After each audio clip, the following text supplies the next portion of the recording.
9 alpinistas experientes montaram acampamento numa encosta gelada dos Montes Urais. Em algum momento da noite, eles rasgaram a própria barraca por dentro e correram pro escuro, a 40 graus negativos, alguns descalços, quase todos sem casaco. Nenhum sobreviveu. E o que as equipes de busca encontraram nas semanas seguintes transformou esse caso no mistério mais estranho do século XX. Este é o arquivo número 2, o Passo Dyatlov. Abre comigo e fica até o fim, porque a explicação mais aceita hoje só apareceu 60 anos depois. O combinado de sempre neste canal, o caso, as teorias e o que a ciência diz. Sem invenção. E esse caso não precisa de invenção nenhuma. Os fatos documentados já são estranhos o suficiente. Janeiro de 1959, União Soviética. 10 estudantes e ex-alunos do Instituto Politécnico dos Urais partem numa expedição de esqui de categoria máxima de dificuldade, 16 dias, 300 quilômetros, rumo ao Monte Otorten. O líder, Igor Dyatlov, 23 anos, engenheiro experiente em travessias de inverno. Eram jovens, preparados e meticulosos. O diário e as câmeras do grupo registram uma expedição normal. Piadas, fotos na neve, rotina de acampamento. No dia 28, um deles, Yuri Yudin, passa mal e volta. A decisão salvou a vida dele e fez dele a única testemunha de nada. Porque ninguém viu o que aconteceu depois. Quem eram os 9? 7 homens e 2 mulheres, entre 20 e 23 anos, mais um instrutor de 38 que se juntou de última hora. Engenheiros e estudantes de física, todos com experiência real de montanha. É um detalhe que importa. Essa não era uma turma despreparada. Era, possivelmente, o grupo mais qualificado que poderia estar naquela encosta. No 1º de fevereiro, os 9 restantes cometem o que parece um erro pequeno. Erram o caminho na nevasca e sobem a encosta errada, a do Rolat Siakol. No idioma do povo Mansi, local da região, o nome significa montanha morta. Em vez de descer para a floresta, decidem acampar ali mesmo, na encosta aberta, para não perder a altitude. A última foto revelada das câmeras mostra o grupo cavando a plataforma da barraca na neve no fim da tarde. Depois disso, silêncio. O que aconteceu nas horas seguintes precisou ser reconstruído por legistas, rastros na neve e 60 anos de debate. Quando o grupo não deu notícias, as buscas começaram. No dia 26 de fevereiro, encontram a barraca, montada, coberta de neve e cortada de dentro para fora. Dentro, tudo no lugar. Botas, casacos, comida, diários, dinheiro. Como se todos tivessem saído em pânico absoluto, pro pior frio possível, sem nada. Da barraca, 8 ou 9 trilhas de pegadas descem em encosta, ordenadas, caminhando, não correndo. Descalçao de meia.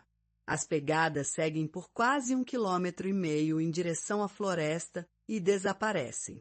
As equipes de busca eram colegas de instituto, militares e caçadores Mansi, semanas varrendo montanha com sondas de avalanche. Cada descoberta chegava por rádio ao acampamento base e cada rádio piorava a história. O que era resgate virou perícia.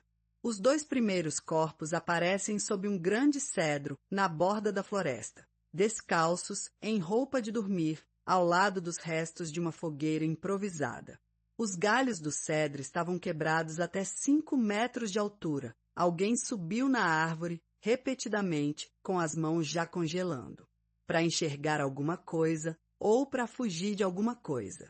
Mais 3 corpos, incluindo do próprio Dyatlov, são encontrados na linha entre o cedro e a barraca. A posição diz tudo. Eles morreram tentando voltar. No frio de 40 negativos, sem agasalho, alguém tentou o caminho de volta para buscar o equipamento. A hipotermia venceu no meio da encosta. Até aqui, a tragédia é terrível, mas explicável. Pânico, frio, morte. O problema são os últimos 4 corpos, encontrados só 2 meses depois, num ravina sob 4 metros de neve. Porque esses não morreram de frio. Os laudos registram traumas internos massivos, costelas esmagadas, crânio fraturado, ferimentos que legista comparou aos de um acidente de carro, mas sem nenhuma marca externa correspondente. E os detalhes que alimentaram 60 anos de teoria. Uma das vítimas sem os olhos, outra sem a língua e 2 peças de roupa com níveis anormais de radiação. A investigação soviética durou 3 meses e terminou com a frase mais famosa da história dos casos arquivados. A causa das mortes foi uma força natural irresistível. Caso encerrado, arquivos lacrados, área fechada para expedições por 3 anos.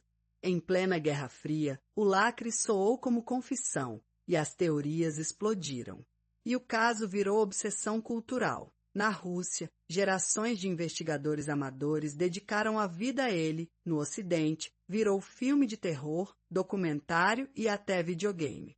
Cada década projetou seus medos na montanha. Nos anos 60, os mísseis. Nos 90, os aliens. Hoje, os experimentos secretos.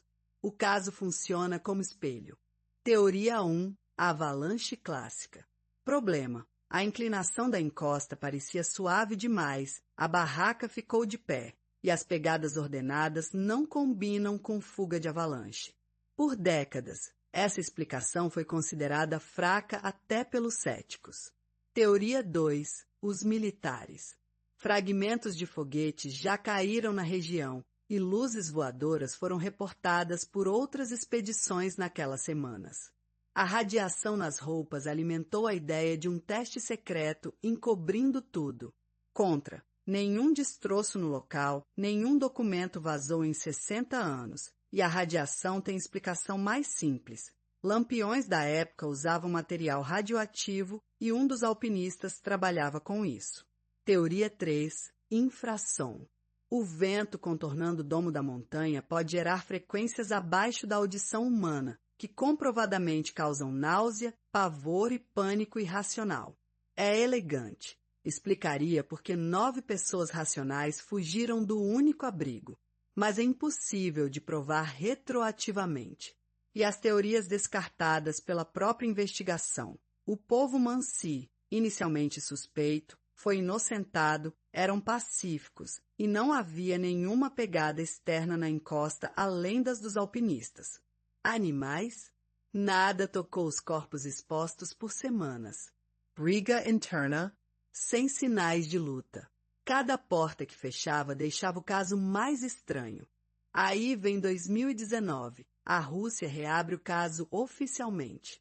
E em 2021, 2 cientistas, um especialista em avalanches, outro em simulações da Disney, sim, o time que modelou a neve de Frozen, publicam na Nature a explicação que mudou o consenso. A resposta: uma avalanche de placa, pequena, densa e tardia. Ao cavar a plataforma da barraca, o grupo cortou a base de uma camada compacta de neve. Horas depois, com o vento acumulando peso, um bloco do tamanho de um carro deslizou poucos metros, o suficiente para esmagar quem dormia contra o chão rígido da barraca.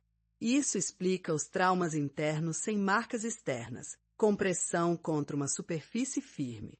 E explica a fuga, com feridos graves e medo de uma segunda placa, cortar a barraca e descer para a floresta era a decisão certa de alpinistas treinados, abrigo na mata, fogueira, esperar o dia. Eles não fugiram em loucura. Fizeram tudo certo, no pior cenário possível. A tempestade não deixou ninguém voltar. E os detalhes macabros? A ciência responde sem mistério. Os corpos do Ravina passaram 2 meses sob neve e água corrente do degelo. Tecidos moles expostos são os primeiros que a natureza leva. É a resposta menos cinematográfica. E é exatamente o que os legistas esperariam hoje. Então, vamos ao placar do que é fato documentado. A barraca cortada de dentro, fato. As pegadas ordenadas descalças, fato. Os traumas sem marca externa, fato. A radiação em 2 peças de roupa, fato, com explicação provável. Luces no se une aquela semana. Relatos de terceiros. Tudo o resto é interpretação. É assim que se lê um arquivo. O caso está fechado? Oficialmente, sim, avalanche de placa mais visibilidade zero. Mas os pesquisadores que resolveram admitem, sem testemunhas, nenhuma simulação prova o que passou na cabeça deles naquela noite. O Passo Dyatlov segue sendo lembrete de que a natureza não precisa de monstros para ser aterrorizante e de que 9 pessoas fizeram tudo certo e mesmo assim não voltaram. Hoje, o desfiladeiro leva o nome do grupo, Passo Dyatlov, e o memorial marca lugar. E uma curiosidade final para o seu repertório. O caso virou filmes, séries, jogos e a montanha continua lá com o mesmo vento. Alguns arquivos a gente fecha com resposta. Esse fecha com respeito. Amanhã o arquivo é mais leve, mas igualmente impossível. O navio que apareceu navegando sozinho no meio do Atlântico, com a mesa posta e nenhuma alma a bordo. Se inscreve e ativa o sininho. Todo dia às 8 da noite tem um arquivo novo. E me conta nos comentários, a avalanche de placa te convence ou você ainda acha que falta capítulo nessa história? Até o próximo arquivo.